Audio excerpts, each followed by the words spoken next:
Hello folks, Everchanger here, and welcome back to more Pokemon Crystal. Last time, we explored around in Ecruteak City a bit. We went to the dance theater and defeated all the kimono girls and we got Surf. And we also went to check out the burned tower, and that was an interesting little experience, let me tell you. Anyway, this time we are heading into the Ecruteak City Pokemon Gym. Alright, let's do this. Now, that old guy who was in the way is gone, which is really nice. Trainers here have secret motives. If you win, they may tell you some deep secrets about Ecruteak. Interesting stuff. Head right on over here, and as you can see, this floor is invisible, and there are only certain tiles you are allowed to walk on. Can you inflict any damage on our Pokemon? Now, this is probably one of my least favorite gyms in Pokemon Crystal. I mean, I like Ecruteak City a lot, but just the way this gym is set up is kind of lame in my opinion. As you can see, this is a ghost-type Pokemon gym, and this guy's first Pokemon is a Ghastly. Gonna use Bite on that. I swapped Zubat into the front because it could definitely use the experience the most between it and Croconaw, since they are both sporting Dark-type moves. So we're gonna take down that Ghastly, and guess what his next Pokemon is gonna be? It is another Ghastly. Alright, you see where I'm going with this? I have a feeling people who have played this game before probably know exactly what I'm about to rant about. But just in case you're not, we're gonna play this up a little bit more. Anyway, we're licked, which got us paralyzed, which is real unfortunate. But I think one more bite should bring this guy down. And this guy keeps using Mean Look on me, which basically means I can't swap out Zubat for any reason unless it faints. So keep that in mind. Anyway, we took down another Ghastly, and his third Pokemon is a Ghastly. You see what the issue is here? Mainly, my main problem with this gym is the variety. And some might say, well, there aren't that many ghost types in Pokemon Crystal anyway, so what's the issue? And yeah, I get it. They were running out of types to make gyms of in this generation, so it might have fallen to having a ghost type gym at some point. There were only 3 ghost types in all of Red, Blue, and Yellow, and that is the Ghastly family, Ghastly, Haunter, and Gengar. But Generation 2 introduced a 4th ghost type Pokemon, which never appears in this gym. Which means every single Pokemon in this gym is either a Ghastly, a Haunter, or a Gengar. Also, yes, thank God we got Confused Ray. Supersonic, your days are numbered. But yeah, the only Pokemon in this gym, and this goes for the gym leader as well, only Ghastly, Haunter, and Gengar. No appearance of that actual new Generation 2 ghost type anywhere in this gym. I don't get what is up with that, and in fact, that ghost type, that new Generation 2 ghost type, you know how long it's going to be until we're going to be able to get that for ourselves? A long time. Like, it doesn't show up until the end of the game. Period. So, like, I don't get why they couldn't just make it available in, like, the burned tower or something, and then have it appear here in the gym just for a little bit of variety, but that's just not what happens. And it's so frustrating. What is also frustrating is being cursed, obviously. Hey, nice thing is Cubone is also packing a super effective move, because I'm pretty sure Bone Club is actually super effective on these guys as a result of their poison type. Am I correct about that? Yes. Also, you will notice I actually de-equipped Cubone's berry. That is because, or actually did I? I meant to. If I didn't, I'm going to do it in between cuts later on in the video. But we're actually going to need quite a few berries coming up pretty soon, so be sure to stockpile those and don't use them. Ah, well done, he says. And what does he say? We use only ghost-type Pokemon. Oh, it's more restrictive than that, good sir. No normal-type attack can harm them. Creepy stuff. Anyway, I'm going to go heal, de-equip that berry like I said I was going to, and I will be right back. Okay, now that that is done, we have the main gimmick of this gym right here. we can walk on these tiles. However, if we go this way, we are going to fall. And if we go this way, we are also going to fall. Now, I believe there is actually a secret pathway right here. Yeah, right here. You can actually bypass that one trainer to my right there and keep going. But I want to fight her anyway because, well, I've already given my reasons. Stumped by our invisible floor? Defeat me if you want a hint. Honestly, this invisible floor really isn't too terribly difficult to figure out. Although I remember the first time I played this game, I had a little bit of trouble understanding exactly how the gimmick worked. So, I don't think it's too terribly difficult if you just sort of use your head a little bit or just look up a map. But, like, it's pretty small. But I'm wondering if the developers of the game kind of felt that this puzzle was maybe a little too difficult for young minds, because it's actually one of the gym puzzles they completely changed in the remake. In the remake, everyone in this gym is holding candles, and once you defeat them, their candles go out, so you actually have to memorize the pathway, which is visible prior to battling them, because after you battle them, you have to use your memory to continue onwards. Although I think if you leave the gym and come back, the candles are back, and then they won't go out as you progress, so not really the most difficult gym in the world in the remake.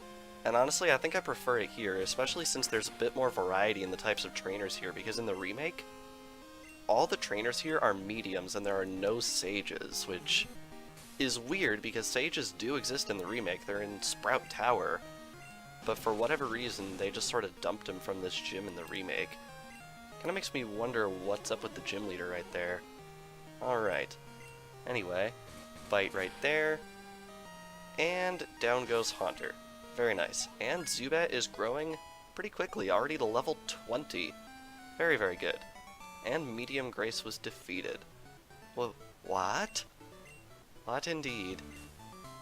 Fine, I shall tell you the secret of the invisible floor. The path is right before our eyes. The hint is that if you walk right across this way, and then you're on the, basically on the same vertical as the trainer, you can head up there and fight the trainer that way. Anyway, I actually want to go heal again because I keep getting freaking paralyzed, so I'll be right back. And I am back, with free reign to head right on up through this way, and yes, the invisible pathway loops around right here. Kind of freaky. I never knew that was there for the longest time until I found out about it, like, maybe a year ago? I spent the spring with my Pokémon, then summer, fall and winter, then spring came again. We have lived together for a long time. I know that line really probably isn't all that special to most people, but I just really, really like that line. It has a more, I don't know, philosophical feeling behind it, and it's just one of the lines in the game that stuck with me more than a lot of the others. Although I've played this game so much, I could probably say that for most of the lines in the game, just because I've heard all of the lines in this game quite a bit. Anyway, gonna take down this Haunter, and hopefully this curse won't be too big of a bother for us. Actually, it wasn't at all, because that was his only Pokemon. Very nice. Wins and losses. I experienced both. What do you have to say? Where did Pokemon come from? Well, I believe it came from a company named Game Freak in Japan. Yeah, I shall win. That right there is probably one of the less memorable lines in Pokemon Crystal for obvious reasons. Anyway, she has what else but a Ghastly. But, like, you see where I'm coming from, right? How, I don't know, boring this gym is in terms of variety. And the thing is, all of the Ghastly family is also part Poison type.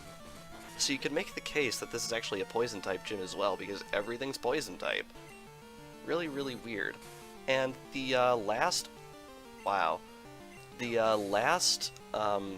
Ghost type, the one that was introduced in Generation 2 that I mentioned, isn't also Poison type, so it would be a bit more variety to just have it in this gym.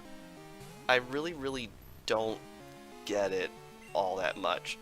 And there are some more oddities about Pokemon distribution in this game that I feel like I'm probably going to wind up naturally complaining about later. It's just really strange. The strangest thing about Gold, Silver, and Crystal is there are several Pokemon that were introduced in Generation 2, but you can't actually get them until after you beat the game. And that's really frustrating for someone like me, who really likes to play a game like in the Pokemon series with new Pokemon. So like if I'm playing Sun or Moon, I'd like to play the game with Pokemon that were introduced in Sun or Moon, like if I'm playing on my own time. And that is extremely difficult to do with Generation 2, for two reasons. One, because as I mentioned, there are quite a bit of Pokemon introduced in Generation 2 you can't get until after you beat the game. And two, a lot of the Generation 2 Pokemon, save for a few, are just not that great. I'm not sure what it is, but there are several Generation 2 Pokemon that are just really bad. Like, I feel like in Generation 1, both Butterfree and Beedrill had their place on teams, like they could be good. But then Generation 2 comes along and gives us the Lediba family, and the Lediba family is just not good. I don't know what it is. I have to wonder how many of these Pokemon that are just not very good are ones that were rejected from Generation 1. Because in case anyone didn't know, Generation 1 had, I think, 190 Pokemon in the prototype stages, and I have a feeling... I lost. You did lose, lady. I have a feeling that most of those 39 Pokemon got recycled for this game, and I have to wonder why they were rejected in the first place. Maybe they just weren't as good. The one who wants to win most? Will. Alright, gonna go heal real quick. And we are back from the Pokemon Center, and we can finally challenge the gym leader because we have defeated all of the trainers in the gym. Alright, this right here is our goal. Remember him from the Burn Tower? He is now back at his gym. Good of you to have come. Here in Ecruteak, Pokemon have been revered. It's said that a rainbow-colored Pokemon will come down to appear before a truly powerful trainer. I believe that tale, so I have secretly trained here all my life. As a result, I can now see what others cannot. Just a bit more. With a little more, I could see a future in which I meet the Pokemon of rainbow colors. You're going to help me reach that level. Alright, here we go. This is Morty, the 4th gym leader, and I really like his design. He's got this sort of sense of coolness about him, although his sprite kinda looks like he's flipping me off. Anyway, right here he's going to start off with a Ghastly, level 21, with the moves Lick, Spite, Mean Look, and Curse. Nothing really new here when it comes to Ghastly. I feel like most Ghastly in this game are going to be carrying some variation of that moveset, so I wouldn't worry about it all too terribly much. Anyway, down it goes. Get a little bit of experience for that, and I think just to mitigate this curse, I think we are going to switch Pokemon and go over to Cubone right here. Not sure how well this is going to work out, but it's definitely worth a shot. Anyway, his second Pokemon is a Haunter, level 21, with the moves Hypnosis, Curse, Mimic, and Nightshade. I don't think we've seen the move Nightshade in our playthrough as of yet. It's interesting. Basically, what it does is it will always deal damage equal to the user's level. So Haunter right here, whenever it uses Nightshade, it will always deal exactly 21 points of damage. And if my Cubone somehow knew it, it would always deal 18 points of damage. As a result, though, it can never deal more than 100 damage, so I feel like after a point it's probably not too terribly useful. It is also affected by type immunities, so it will not hit normal types, period, in Generation 2, although I think in Generation 1 it actually could, which is an interesting change they made.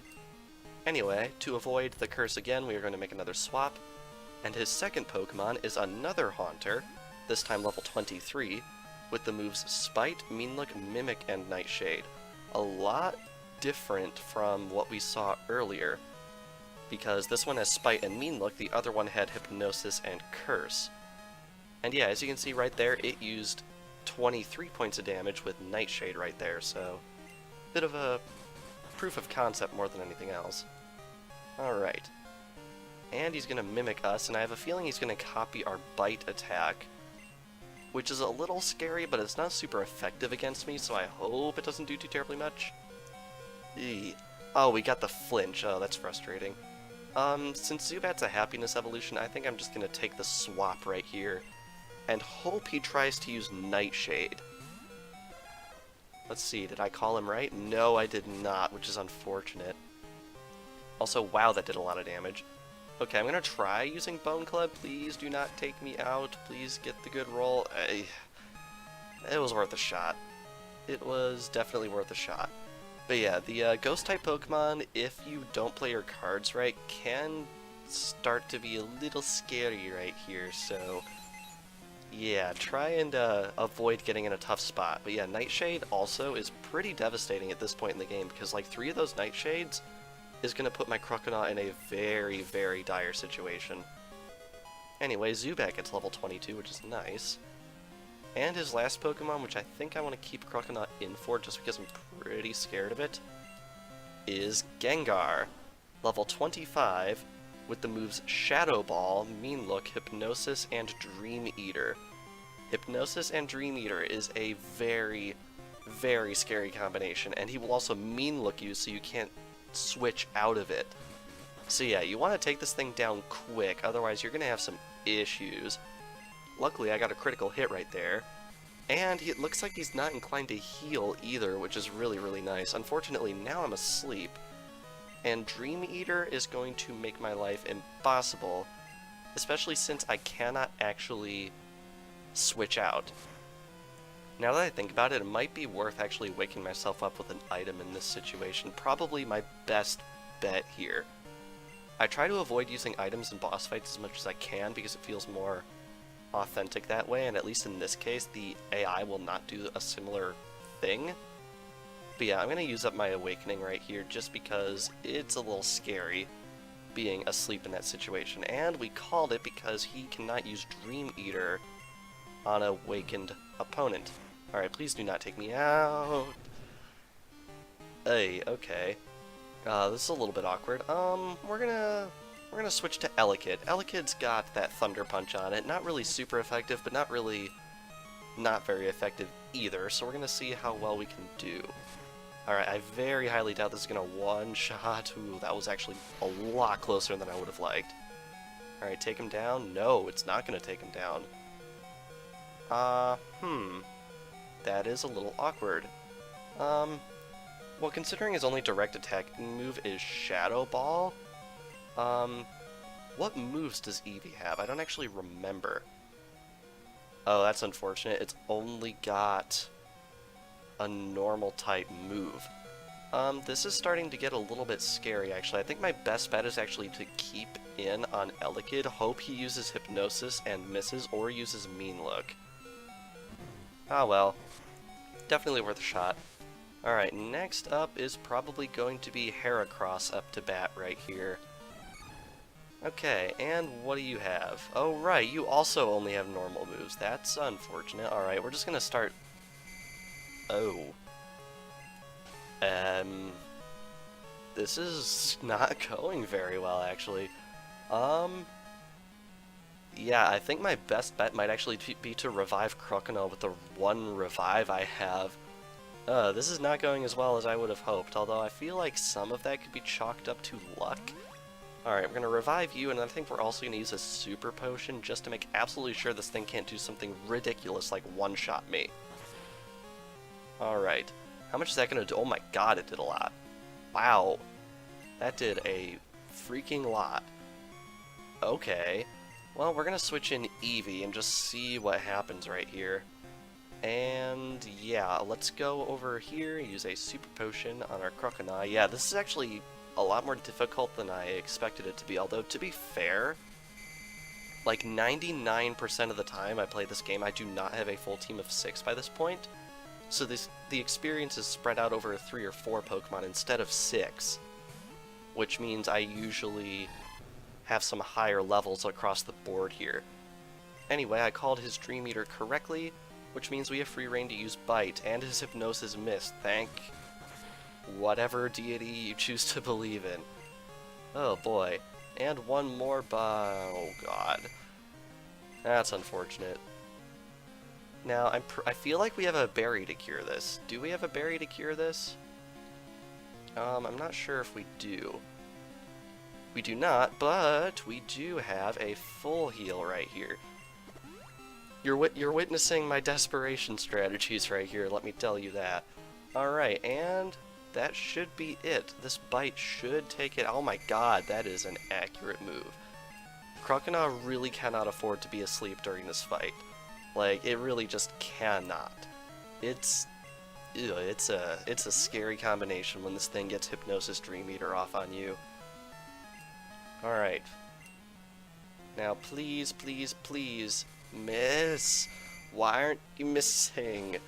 Why aren't you missing? Oh boy, this is, interesting.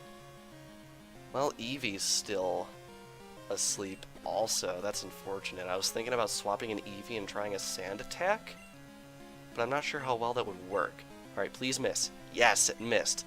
Nice. Hypnosis isn't the most accurate thing in the world, so I was kind of banking on that happening, and it did. Hoo-wee, that was too close for comfort. But we have defeated Leader Morty. I'm not good enough yet. Alright, this badge is yours, along with a lot of well-deserved cash. And oh my god, Zubat's evolving. I didn't realize that that was going to happen this soon. Alright, awesome. And there we go, we have our Zubat evolving into Golbat, and hopefully it will learn Wing Attack soon as a result, because I really, really want a Flying type move. And we also received the Fog Badge. By having Fog Badge, Pokemon up to level 50 will obey you. Also, Pokemon that know Surf will be able to use that move anytime. I want you to have this too. And we received TM30, which I want to say is Shadow Ball. It is. It causes damage and may reduce special defense. This is funny, because Shadow Ball is a physical move in this game by virtue of being Ghost type, but it lowers special defense. This was not fixed until Diamond and Pearl, when Shadow Ball was changed to be a special move. Really, really weird. Use it if it appeals to you. Alright, with that, I'm going to head back to the Pokemon Center and regroup. And I think we should probably give this guy the time of day, right here. Whew, David, you did great. I was cowering in the corner out of pure terror. Sure you were, buddy. And with that, I think we are going to actually be ending things off here, because that Morty fight took a lot longer than I would have hoped. So, this past episode of Pokemon Crystal, we earned ourselves our beautiful 4th badge, the Fog Badge. There it is right there. We now have 4 badges out of the 8 badges we can find in the Johto region. Very cool. And we also had a surprise evolution with Golbat right here, which I didn't think actually happened for another few levels. Very, very nice. In case anyone's curious, these are its new stats right there. Very, very powered up, which I like. And next time on Pokemon Crystal, Morty mentioned that we now have the ability to use Surf, and boy, oh boy, is there a lot of stuff around the Johto region that we can get now that we are able to use this move outside of battle. So I think next time on Pokemon Crystal, we're going to be going on a bit of a crusade all around the world to see what we can get with Surf, and it will probably take an entire episode to do. That's how much stuff there is. So without further ado, thank you all for watching, and I will see you guys next time.